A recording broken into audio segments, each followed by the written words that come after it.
जय श्री राम। हर हर महादेव। भगवान श्री कृष्ण जी 8वें अध्याय में अर्जुन को बता रहे हैं और वही श्लोक मैं इस वीडियो के माध्यम से आपके सामने रख रहा हूँ। इसको ध्यान से मित्र सुनने का प्रयास कीजिएगा आप लोग, क्योंकि आप इससे जान पाएंगे कि यह जो मनुष्य तन है, ये जो हम लोगों का जीवन है, यह कितना कीमती है, कितना मूल्यवान है। इसकी अगर जानकारी जब तक हम नहीं कर पाते हैं जीवन में, समझ लीजिए मित्र की यह जीवन एक एक दिन ऐसे व्यर्थ में गुजर रहा है। समय तो दोस्त व्यर्थ में गुजर ही रहा है और जीवन का एक एक पल भी दोस्त घट रहा है। और यह अवसर, यह मनुष्य तन, यह अवसर बड़ी मुश्किल से मिलता है दोस्त, बार बार नहीं मिलता है। तभी कहा जाता है कि बड़े भाग्य मानुष तन पावा। और मित्र ये भी है, यह जीवन अगले जीवन की तैयारी है, क्योंकि इस जीवन में जिस हिसाब से हम कर्म करते हैं, हमें उसी आधार पे अगला शरीर प्राप्त होता है।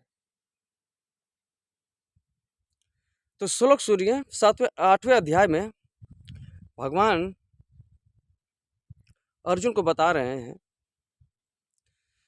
कि देवलोक में जात हैं जो देवों के दास, अब भूत लोक पाते वही जिन्हें भूत की आस। जो जन मेरे भक्त हैं मुझे मानते नाथ, तन से मन से जो सदा रहते मेरे साथ। मेरी भक्ति में केवल रहते हैं दिन रात, वही पुरुष संसार में मोक्ष धाम को पात। अंत समय सुमिरे मुझे, हे अर्जुन जो धीर, वे योगी पाते मुझे, हे पांडु सुत वीर। भगवान कह रहे, हे अर्जुन, देवताओं को पूजने वाले देवलोक को जाते हैं, पितरों को पूजने वाले पितृलोक को जाते हैं, भूतों को पूजने वाले भूत को प्राप्त होते हैं, और जो मुझे भजता है, मेरा भक्त, वो मुझे प्राप्त होता है। तो दोस्त, हम अपने जीवन को जिस तरह से ढालेंगे, हमारे जीवन में वैसा ही परिणाम आता है। और भगवान कह रहे हैं कि जिस व्यक्ति की श्रद्धा जैसी होगी, वो उसी लोक को प्राप्त करेगा। और बल देकर भगवान बार बार कह रहे हैं, अर्जुन, अपने मन को मुझ में लगाओ, मुझ में लगाओ, मुझ में लवलीन रहो, तब तुम मुझे प्राप्त करोगे। क्योंकि हम जैसी अपनी चेतना बना के रखते हैं, अगले जीवन में हमें वैसा ही शरीर प्राप्त होता है।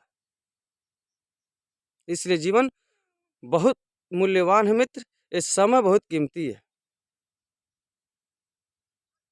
इन सब चीज़ों के विषय में जान लेना बहुत उचित है, वरना ऐसा ना हो जाए, कहते हैं ना, देर ना हो जाए, कहीं देर ना हो जाए। जो हमें जानना है दोस्त, उसको जानने में देर ना हो जाए। कुछ न करने से अच्छा है कुछ करते रहिए।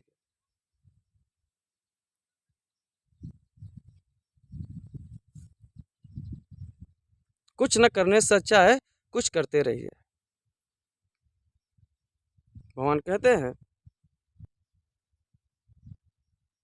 खाली बैठने से अच्छा है कुछ करना। तो दोस्त,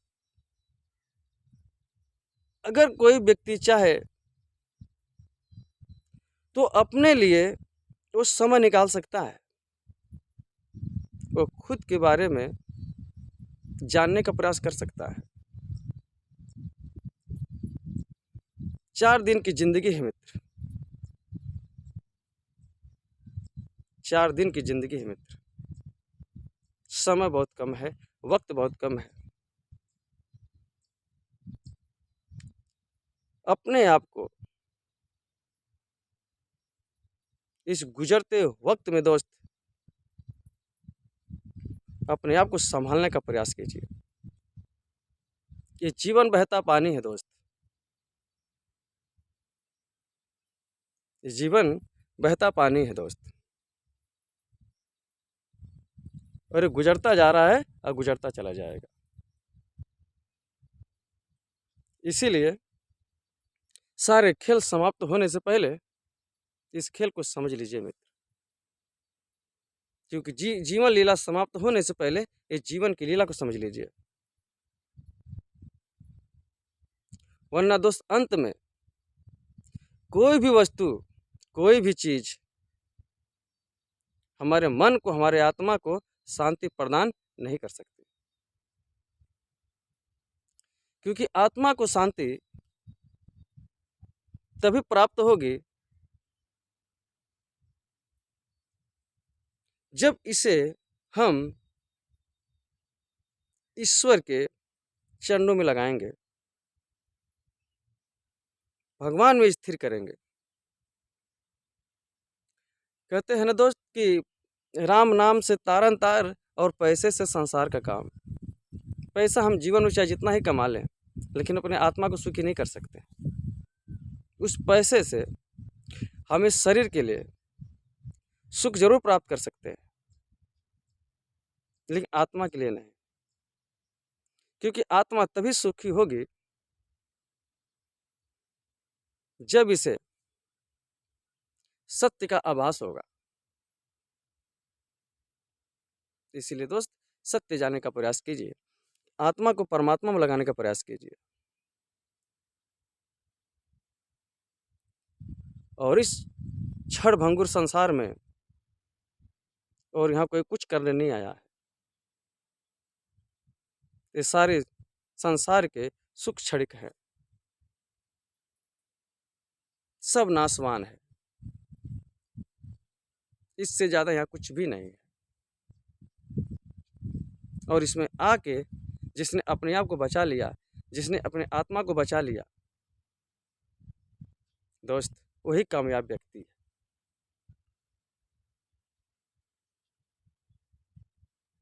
क्योंकि सबसे बड़ी जीत आत्मा की जीत है दोस्त। जिसने अपने आत्मा को बचा लिया वो कभी हारा नहीं तो हर बाजी जीत कर भी दोस्त लास्ट में सिर्फ पराजय ही होगी।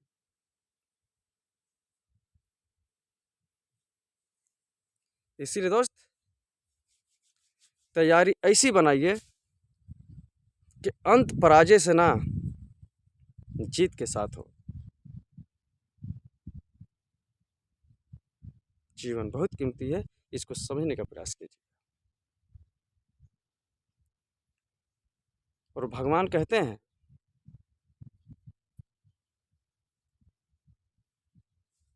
कि किसी भी मनुष्य की चेतना वह जैसे अपनी चेतना बना के रखता है, अगले जन्म में उसको वैसा ही स्वरूप प्राप्त होता है। तो अपनी चेतना को दोस्त बचा के रखिए। आज के लिए इतना ही। जय श्री राम, हर हर महादेव।